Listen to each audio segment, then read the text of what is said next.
gaano kalakas yung hangin dito. Lumalaban talaga yung mga kapunan eh.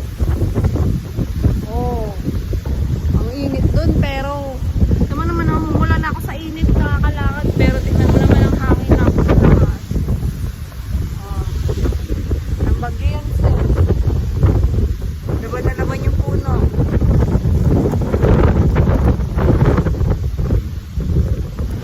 Yan ang Happy Jongcho GF Festival na talaga to kasi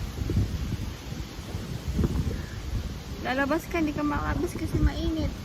Magdadala ka ng payong, masisira. Payong check. Ano natin to? Kaya tayo pagtanggap.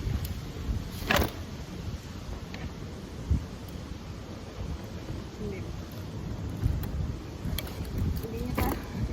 Hindi niya kayo pagtanggap sa init. Kaya ano, wala ka talagang choice kundi mag-stay sa dorm. Kasi ka na makalabas. Sinjo, napakainit. Hangin. Diyos ko, balik ako ng Taipei.